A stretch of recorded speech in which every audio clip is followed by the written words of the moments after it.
கண்ணியத்திற்குரிய எல்லாம் வல்ல அல்லாஹ் ஜல்ல ஷானஹு தஆலாவின் நல்லடியார்களே, அல்லாஹ்வுடைய பேரருளால் அவனுடைய மார்க்கத்தின் தனிச்சிறப்புகளை பற்றி அறிந்து கொள்வதற்காக ஏற்பாடு செய்யப்பட்டிருக்கும் இந்த தொடர் நிகழ்ச்சியிலே நாமெல்லாம் திரளாக குழுமி இருக்கிறோம்.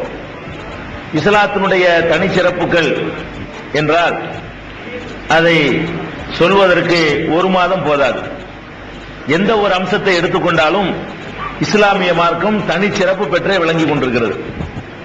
அந்த நிலையில இஸ்லாத்தினுடைய ஒரு சில தனிச்சிறப்புகளை தான் இந்த சின்ன அவகாசத்திலே நம்மால் அறிந்து கொள்ள முடியும். அந்த அடிப்படையில் கடந்த சில நாட்களாக இஸ்லாமிய மார்க்கம் ஏனைய மார்க்கத்திலிருந்து எப்படியெல்லாம் தனித்து விளங்குகிறது என்பதை இதுவரைக்கும் நம்ம சொல்லி இருக்கிறோம். இஸ்லாமிய மார்க்கத்தினுடைய கடவுள் கொள்கை தனித்து விளங்குகிறது. புரோகிதத்துக்கு இடமில்லை, இது இஸ்லாத்தினுடைய தனிச்சிறப்பு. யாரும் சுரண்டி ஏமாத்திர முடியாது, இது இஸ்லாத்தினுடைய தனிச்சிறப்பு. வணக்க வழிபாடுகள் அறிவுக்கு ஏற்ற முறையில் அமைக்கப்பட்டிருக்கிறது, இது இஸ்லாத்தினுடைய தனிச்சிறப்பு. மனிதன் தன்னைத்தானே வேதனைப்படுத்திக் கொள்வது இது எனக்கு பிடிக்காது, இது இஸ்லாத்தினுடைய தனிச்சிறப்பு. மனித உரிமைகளை வேற எந்த மார்க்கத்தையும் விட இஸ்லாம் ரொம்ப அழுத்தமாக சொல்கிறது, இது இஸ்லாத்தினுடைய தனிச்சிறப்பு.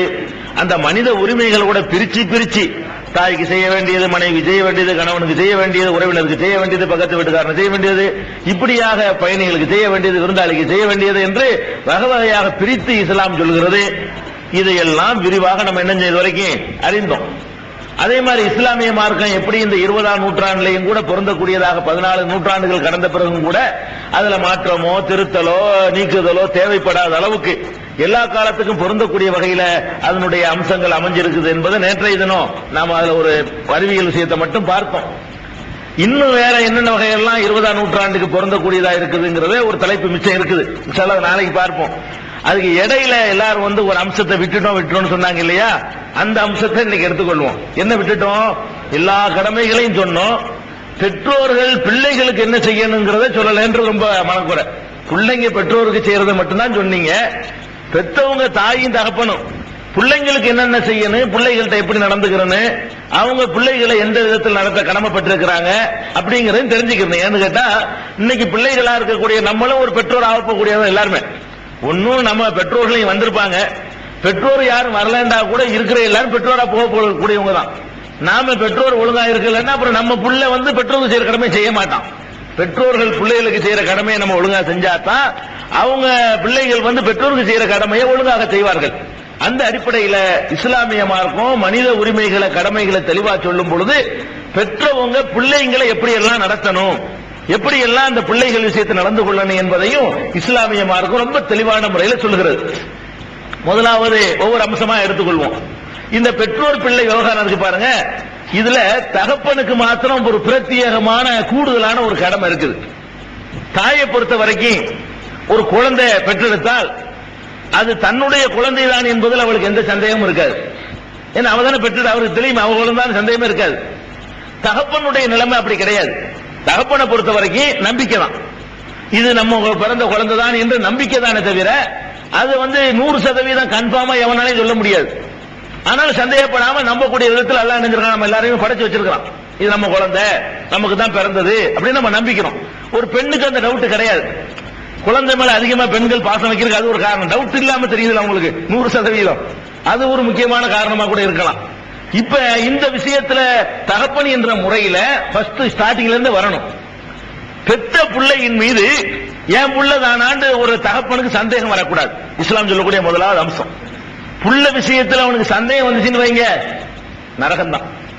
அந்த புள்ள எப்படி அப்பனா மதிக்குங்கிற புள்ள விஷயத்துல 100% நம்பிக்கை கொள்ளணும்.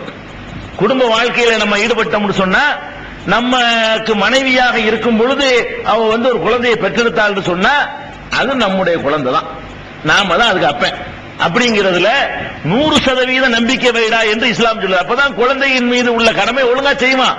அவனுக்கே உறுத்திக்கிட்டு இருக்கணும் வைங்க, நம்ம பிள்ளைய இருக்குமோ இல்ல வேற இருக்குமோ அப்படி இருக்குமோ, ஒண்ணும் செய்ய மாட்டான். அந்த பிள்ளை ஒண்ணும் செய்ய மாட்டான்.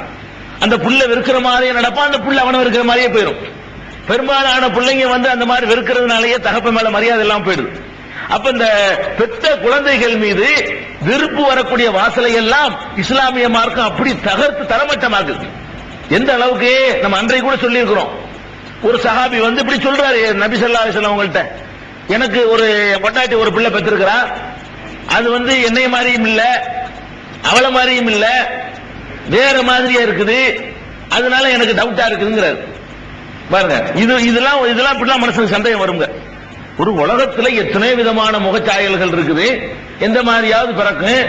தகப்ப மாதிரி தான் புள்ள வரணும்னு சொன்னா உலகத்தில் உள்ள அத்தனை மூஞ்சியும் ஒரே மாதிரி தான் இருக்கணும். ஏன்னா ஒரு மனுஷன் பிறந்தோம், ஆதம் மாதிரி தான் அவருடைய பிள்ளை இருக்கணும், அவர் பிள்ளைக்கு பிறந்து ஆதமா தான் இருக்கணும், அதுக்கு பிறந்தது ஆதமா தான் இருக்கணும், இவ்வளவு மூஞ்சி ஆதம் மூஞ்சியா தான் இருக்கணும்.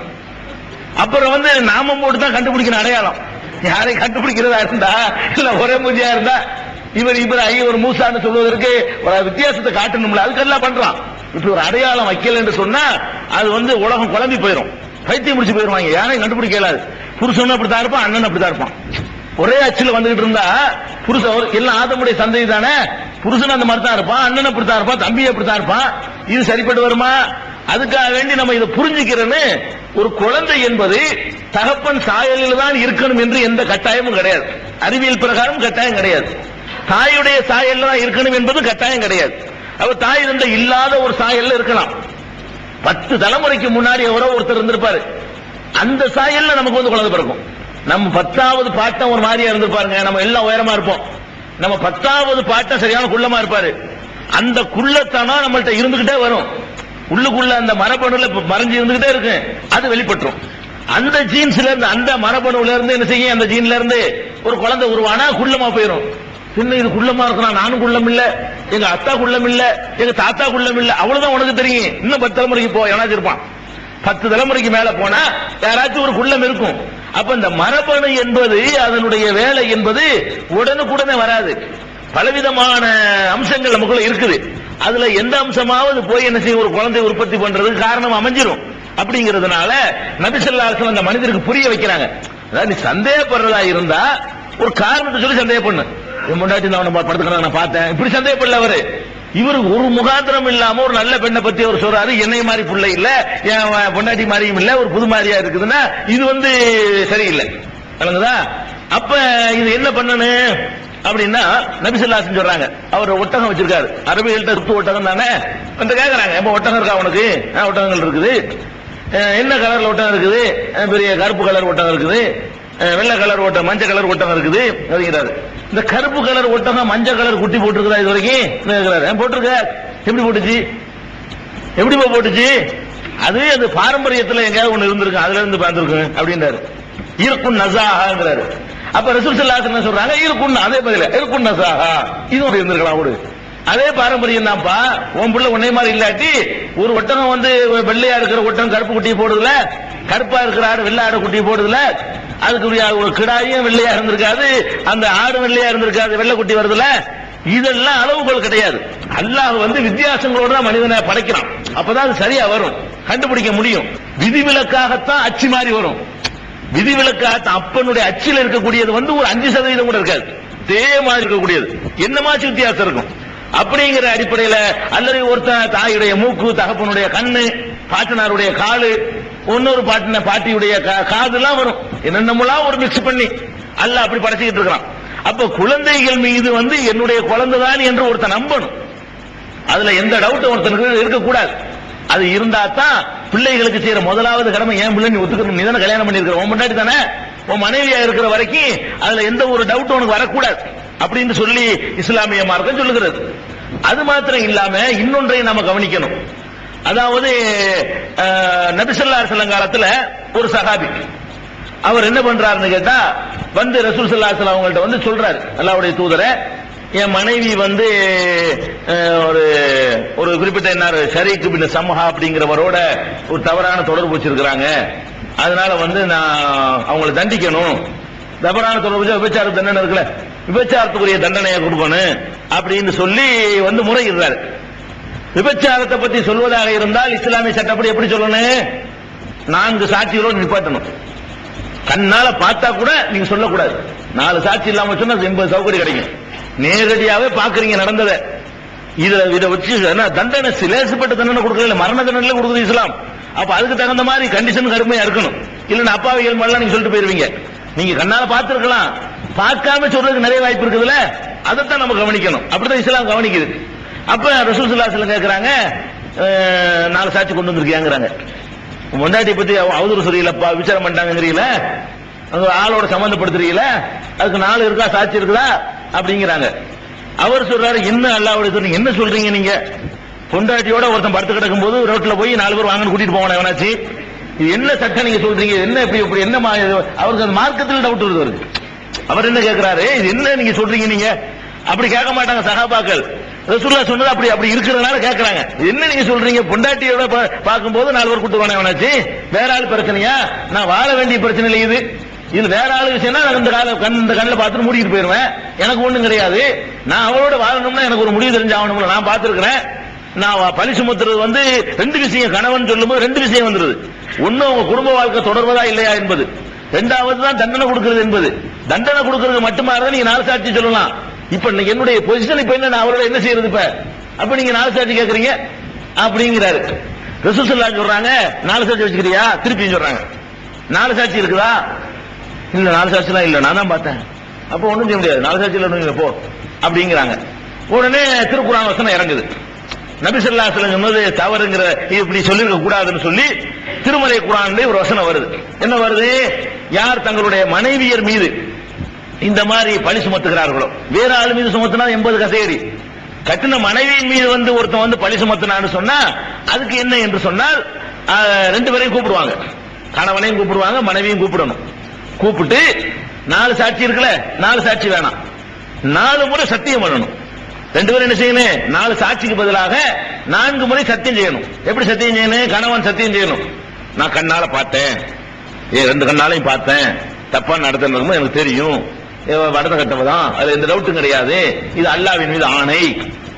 இப்படி 4 தடவை சொல்லணும். அதே மாதிரி அவனும் 4 தடவை சொல்லணும். சொல்லலன்னு சொன்னா குற்றத்தை ஒத்துக்கிட்டாங்கன்னு அர்த்தம். உலகத்துல கேவலத்துக்கு பயந்துகிட்டு அல்லாஹ்வுடைய அச்சம் கூட பின்னுக்கு போய் கேவலத்துக்கு பயந்துகிட்டு 2 பேரும் இருப்பாங்க. 2 பேரும் இல்ல, ஆமாண்டா இல்ல. அதே மாதிரி அவளை என்ன பண்ணணும்? கிடையாது, நான் அந்த மாதிரி போக கிடையாது, இவர் பொய் சொல்றாரு, நான் உண்மை சொல்றேன், இது அல்லாஹ்வின் மீது ஆணை சத்தியம் அப்படின்னு சொல்லணும். 4 தடவை சத்தியம் பண்ணிட்டு 5வது தடவை என்ன பண்ணணும்? ஒல் ஹாமிசத்த அன்ன லஅனத்தல்லாஹி அலைஹா இன் கான மினஸ் சாதிகீன். 5வது தடவை என்ன சொல்லணும்னு கேட்டா, 4 தடவை நான் சத்தியம் சொல்லிட்டேன், நான் சொல்வது பொய்யாக இருந்தால் அல்ல அவர் சொல்றது உண்மையாக இருந்தால் என் மீது அல்லாஹ்வுடைய லானத்து உண்டாகட்டும். அவன் கேட்கணும், 2 பேரும் கேட்கணும்.